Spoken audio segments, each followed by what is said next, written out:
Work-life balance, by definition, is the state of equilibrium in which the demands of personal life, professional life, and family life are equal. In a true work-life balance, there should be no opposition between our life roles and our work. This is where the problem starts, because everything worth fighting for unbalances our lives. It can only be an illusion to even think of balancing the most complex thing in the universe, life. Do we even understand life?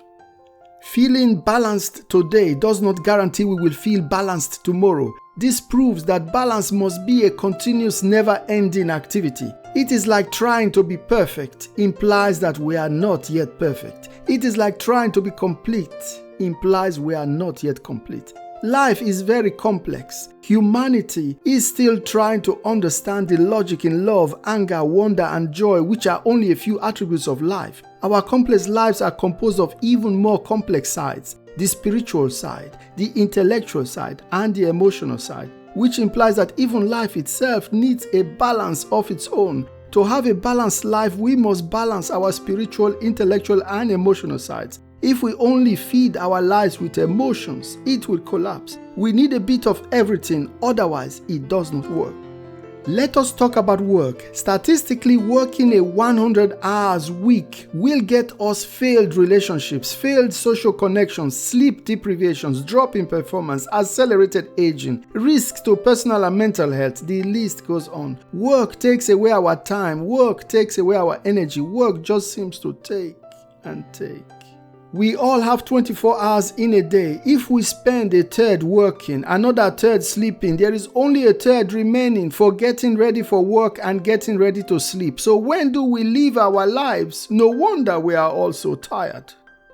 We do not want to live to work and dream of the time when we will not have to work to live. We think of successful people as busy people, so we think it is good to be busy. Successful people are those who seem to have integrated their work into their lives. Very successful people can even decide what to do with their time, spend it with family or whatever, because they have attained financial freedom. So until we obtain ourselves financial freedom, we must realize that balancing our lives and work will be daily business.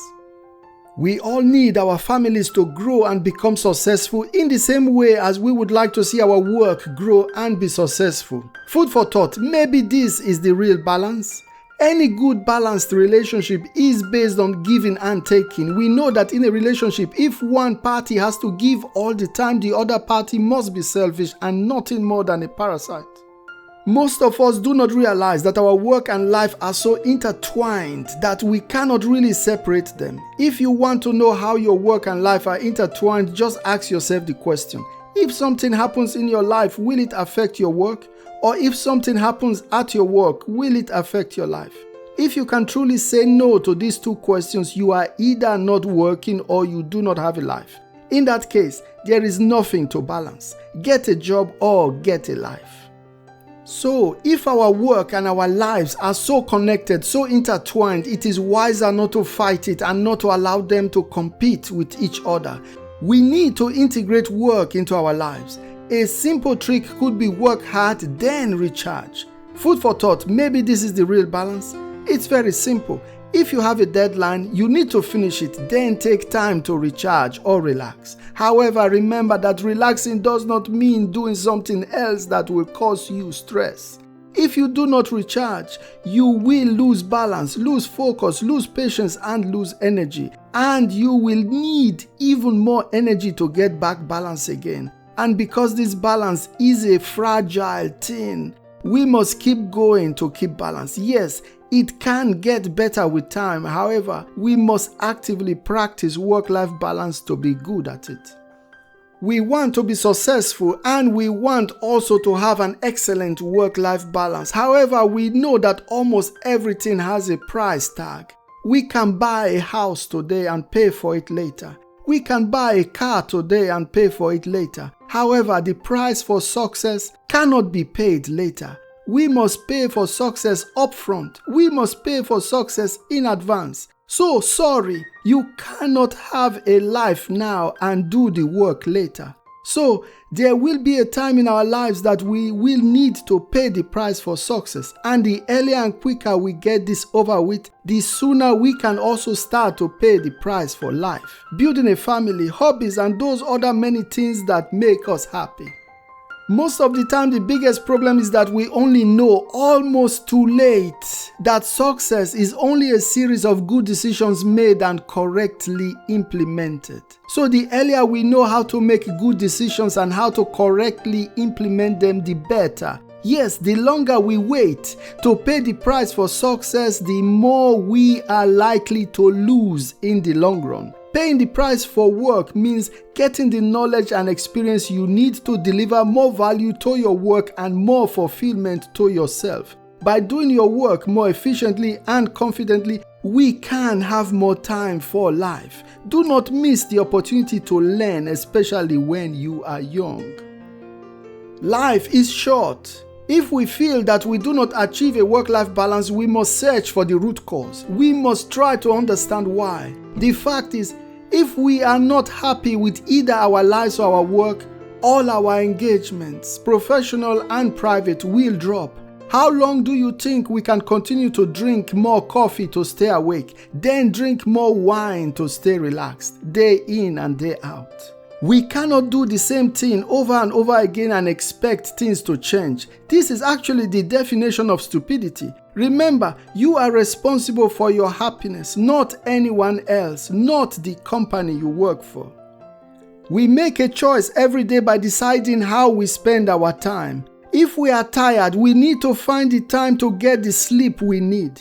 If things were fair, those of us who need more time should get more time. A mother who has 10 children does not have 5 times more time than a mother who has 2 children. The mother with 10 children copes by making better use of her time and energy. If we are using a plan that is not working for us, it is important to know when to throw away this plan. Would things change if we had 48 hours in a day?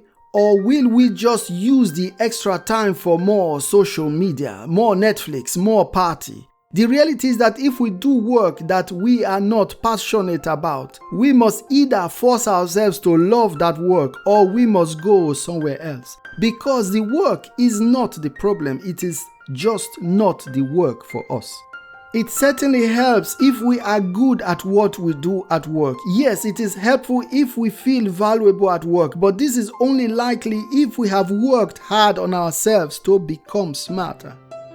Life, on the other hand, is more challenging to change if we are unhappy with it. With life, it is always wise to demonstrate patience. We decide how a life well lived should look like for us. If we have too high or unrealistic expectations, it is our responsibility to achieve them, no one else's.